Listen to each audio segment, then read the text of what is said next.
Ok, bonjour, je m'appelle Vincent, je travaille chez Dailymotion. Donc j'ai 10 minutes pour vous parler de ce qu'on a fait sur le CI/CD, sur le topic du CI/CD chez Dailymotion, en tout cas dans une des équipes de Dailymotion, donc toute la partie qui s'occupe de la publicité. Donc il y a déjà eu pas mal de talks autour de CI/CD, Kubernetes, etc. Moi je vais me concentrer un peu plus sur Jenkins X. D'abord je vais vous présenter un petit peu rapidement, donc surtout qu'est-ce que c'est pas d'abord, parce qu'il y a beaucoup d'ambiguïté avec Jenkins. Donc c'est pas un plugin pour Jenkins, c'est pas une nouvelle version de Jenkins, c'est vraiment un projet complètement à part entière. D'ailleurs je vous ai mis le nom. Alors c'est pas encore tout à fait le nouveau logo, c'est une des propositions pour le nouveau logo parce qu'ils essayent de s'écarter un peu de l'image de Jenkins pour éviter cette ambiguïté. Donc qu'est-ce que c'est Jenkins X? C'est un assemblage de composants, donc il y a différents gros composants. Le plus gros évidemment c'est Kubernetes. Donc Jenkins X c'est une solution pour faire du CI/CD pour Kubernetes. Si vous ne faites pas de cube, laissez tomber, ça ne vous apportera rien. C'est le premier gros truc. Il y a du Helm évidemment. Helm c'est le package manager pour Kubernetes, pour packager vos applications et déployer. Il y a du Canico, c'est pour builder vos images Docker sans utiliser de socket de démon Docker, quand vous êtes dans un environnement containerisé comme Kubernetes. Du Jenkins pour orchestrer un petit peu tout ça. Du Pro et du Tekton, alors c'est des c'est des projets assez récents de l'univers Kubernetes, dont on va parler un petit peu plus en détail dans le slide d'après. Du Git évidemment. Et alors un des détails assez important finalement, c'est que le composant Jenkins, c'est un composant optionnel de l'ensemble de la stack Jenkins X. Parce qu'en fait, quand vous installez Jenkins X, vous avez deux choix d'installation. Donc le premier qui est le mode classique, qui utilise Jenkins pour faire toute l'orchestration. Donc dans la version 1 de Jenkins X, c'était le choix par défaut. Depuis la version 2, c'est-à-dire depuis il y a 2 mois je pense à peu près, ils ont changé le mode par défaut et maintenant c'est plus du tout Jenkins qui est dedans, c'est Pro et Tekton. Donc vous pouvez tout à fait, si vous installez ce soir en rentrant chez vous Jenkins X, vous faites l'installation par défaut, il n'y aura pas de Jenkins dedans. Donc malgré le nom, c'est pour ça qu'ils essayent de s'écarter un peu de cette image-là, il n'y a plus de Jenkins dans Jenkins X. Donc c'est quoi Pro et Tekton? C'est deux projets qui viennent de l'univers de Kubernetes. Tekton c'est une autre solution pour faire des pipelines dans l'univers de Kubernetes. Donc vous, au lieu de définir un Jenkins file dans votre repository Git, vous définissez un fichier YAML qui est converti en conteneur Docker en quelque sorte, qui vont exécuter toutes vos tâches. Et Pro, c'est la partie qui fait toute l'intégration entre votre repository Git et les pipelines Tekton. En fait, c'est pas vraiment Git, c'est GitHub. Donc c'est vraiment spécifique à GitHub. Donc si vous êtes sur autre chose, par exemple sur GitLab CI, etc., ça ne marchera pas. Donc dans ce cas-là, il faut revenir à la solution classique avec du Jenkins qui fonctionne vraiment avec tout. Et donc Pro, c'est vraiment la partie qui va s'occuper de récupérer tous les events GitHub, de déclencher tous les pipelines, etc., et de faire les merges de pull request à votre place. Donc comment ça marche? Le concept de base, c'est que... Ouais, c'est bon.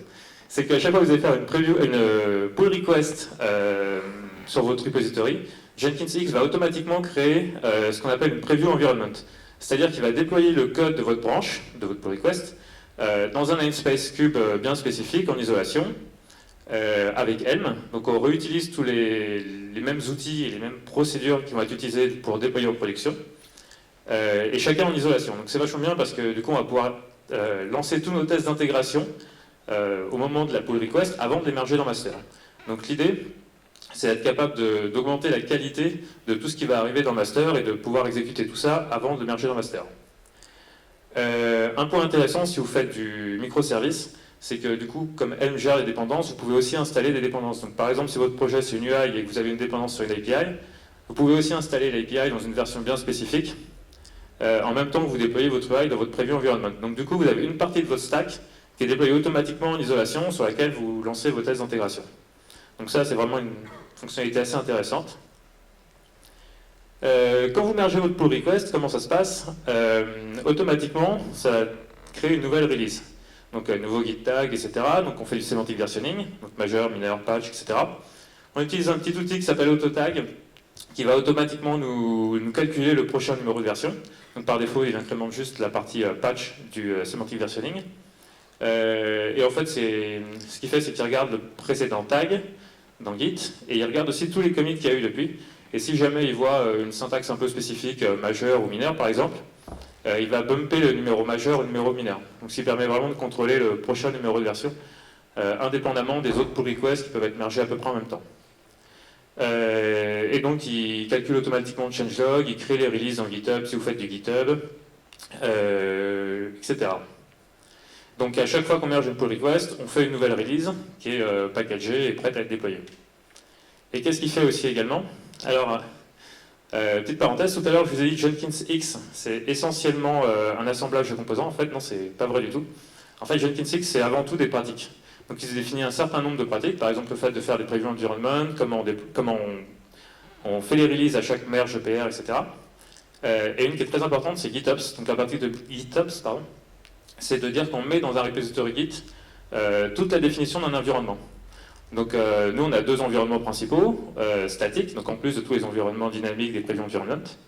On a staging et production. Donc pour staging on a un repository Git dans lequel on a la liste de toutes les applications qu'on veut déployer avec leur numéro de version, toutes leurs configurations spécifiques, donc toutes les values Helm spécifiques.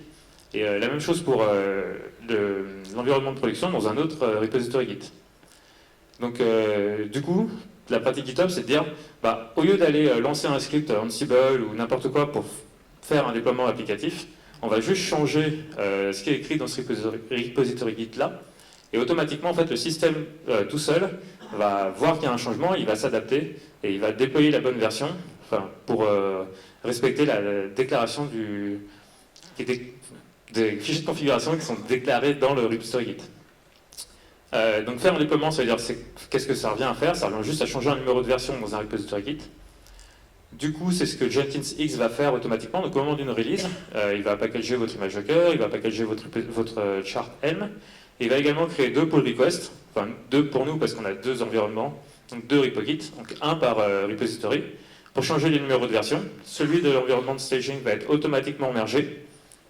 Ça veut dire que ça va être déployé automatiquement en staging, et celui de l'environnement prod ne va pas être mergé automatiquement. Ça veut dire que pour déployer en production, il va falloir merger cette pull request-là. Comment on a fait, donc c'est un gros changement de mindset, etc. Donc comme on a pu le voir dans les presses précédentes, ça a beaucoup d'impact dans toutes les équipes. On n'a pas voulu se planter sur ce coup-là. Donc qu'est-ce qu'on a fait? On a fait 3 jours de training pour tout le monde dans l'équipe. C'est pas mon boulot à moi de faire des formations comme ça. Donc du coup on est passé par des gens qui ont l'habitude de faire ça. Donc on est passé par CloudBees, qui est l'éditeur la boîte derrière Jenkins X, même si c'est un projet open source. Donc ils ont des spécialistes de tout ça. Donc on a fait 3 jours de formation pour tout le monde en plusieurs sessions pour bien appréhender les nouvelles pratiques, etc. Je vais essayer d'accélérer un peu parce qu'il ne reste plus beaucoup de temps. Donc du coup, comment on travaillait avant? On travaille en sprint Scrum de 2 semaines. Donc avant, on faisait des releases à chaque fin de sprint, toutes les 2 semaines. On déployait tout ça en production, c'était un peu lent, il fallait tout synchroniser, etc. Je vous passe toutes les joyeusetés de ce cycle-là.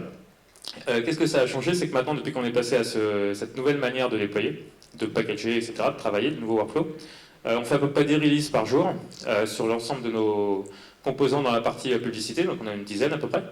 Donc 10 releases, ça veut dire aussi 10 déploiements en staging par jour.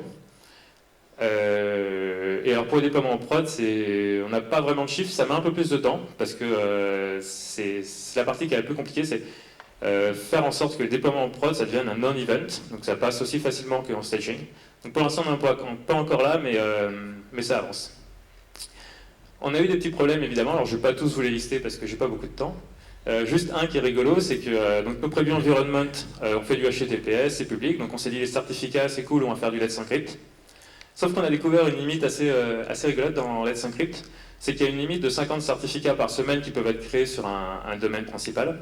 Donc comme à un moment donné on a atteint la limite des 50 pull requests par semaine créés, du coup on ne pouvait plus créer de nouveaux certificats, donc on était un petit peu bloqué. Donc on a dû changer un petit peu ça et puis utiliser un seul certificat wildcard à la place. Et donc voilà, il y a des limites, il y a des rate limites dans Let's Encrypt. Donc si vous utilisez, faites gaffe à ça. C'est de l'open source. Donc on a investi dans l'open source. On est parti sur des projets qui n'étaient pas très matures au début. Jenkins X, ça a un peu plus d'1 an. Donc ça avait quelques mois de moins quand on a commencé. Donc on a eu pas mal de problèmes, surtout de bugs au début. Donc j'essaie de compter un peu les contributions, on a une vingtaine en gros, sur toute la partie CI/CD qu'on a dû faire sur les projets open source. Donc essentiellement sur Jenkins X, un peu dans l'écosystème Helm et sur Canico. Donc c'est toujours mon investissement de partir sur l'open source, donc n'hésitez pas à contribuer. Et donc voilà, c'est la fin de la présentation parce que ça va assez vite. N'hésitez pas à regarder Jenkins 6, c'est vraiment un projet super intéressant et puis bonne suite de conférences. Merci Vincent.